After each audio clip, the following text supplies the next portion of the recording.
Okay, so I have a brand new W.003. That's a real tongue twister. W003. Yeah, a new in box here. This is the B version, which comes with the lasers you can see. Lift it off and show you what's inside. Oh wow, that's deceiving, isn't it? They put it upside down. So you're gonna get a pack of yellow BBs, and then you're gonna get, well, you're gonna get a tab to pull out of the laser, like so. Then you're gonna get the laser, and these do come with batteries in them. Rather difficult to get it out. Switch here, and it's barely visible. Great. And then finally we have the W003 itself, the B version, and they all come with this accessory rail, so if you get a laser from a different gun, and it's not exclusive to this one, then you can throw it on here. Right? And then, so all you have to do is just bring it in from one side, and then it just kind of snaps into place, and then push it, uh, you push it back a little bit, make sure not to push too hard, otherwise it's going to fly off. And then you would press the red switch forward, and then that would activate your laser. As you can see, it's not all that bright, but, and you know what, that's funny. I have another one of these that I already opened up, and that laser was weak too, but I didn't know if I just got a lemon. But I guess these are just, these are not a very strong laser at all, like right out of the box. Anyway, so I actually have like at least 6 more of these, all with their magazines. And then here's the other laser, by the way. Again, these are not good, but I chronoed them all, and I swear, the, if the Chinese lottery in Airsoft was a gun, it would be the the WW, it would be the W003, because all of these guns have different trigger pulls. Most of them have a different sound than all the other ones, like a firing sound.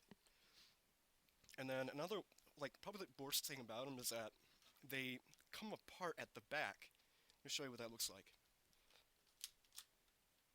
So there's this little seam line here, and then when you fire it, or if you even try pulling it back too hard, I think, no, this one's good, okay. So it's not every single one of them, but here's another one. I know at least 3 of them are doing it. Nope. Okay, so these are good. Here's another one. Oh, this one, the sear doesn't really click into place. It just sort of goes by it. And then, see, doesn't click. That one's okay. And then this one,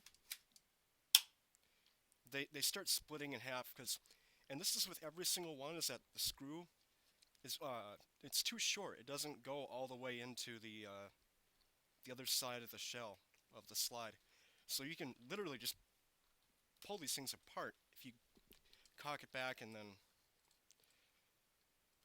well, listen, you know, these are actually a little bit better than maybe the, I've had quite a few. I've had used ones and new ones, and these all seem to be pretty good so far, so I'm lucky. Yeah, the slides, oh, there it is. See? Slides already starting to lift off without having any effort put into it. Ask anybody who's had more than one of these, and they'll tell you the same thing. These things, they're a real gamble, but they are very cheap. The regular ones actually come with, they come in a bag, and then they have green BBs sent with them. I'm not sure what the deal with that is. So, okay, so I just took 3 of them down to shoot in the basement, and I was really surprised with what I got. I mentioned earlier that the quality varies hugely between these two. I didn't think it'd be this bad. So, 2 of them, the top 2 here, had a very long trigger pull, and then this one at the bottom had, like, a really short one in comparison. The top 2 were way too difficult to keep steady on the target from 30 feet away. We'll say 30. And then This one was much easier. So what that boils down to is you might get a usable gun, or you might not get a usable gun at all. Oh, one more thing. These have a really cool 10-round magazine that drops free because it has a spring in the frame. And the spring presses down on the magazine the moment it is locked in. It's about right here, and then it pushes it out like so. These do not have a hop-up. These are not good for target practice because they are frustratingly inconsistent. I would take anything else other than this, especially like uh, the P239B, which is that full-sized double eagle knockoff, or the P2001, and they're both only $1 more. So really, I think this is just a waste of plastic. I wouldn't mind throwing all these away except for the one I had that's still in box, just for like display purpose. Okay, so here's a SEMA P361. This is also a spring M1911 full metal, uh, much higher quality, obviously, but just put it on top here, and I'll put this one on the bottom. So as you can see, this is not quite to scale. Like I said, this is probably about 2/3, and then the magazine, which obviously isn't a real one, but still, it's about 2/3. So the P2003 is about a 2/3 size scale replica of the real 1911. But bottom line, uh, I can't recommend it, and I would much recommend even the P2001 series, uh, especially the A version you can get for only like $1 more. It's a full-size pistol. I think it's 1-to-1 scale, but I wouldn't mind lighting this on fire.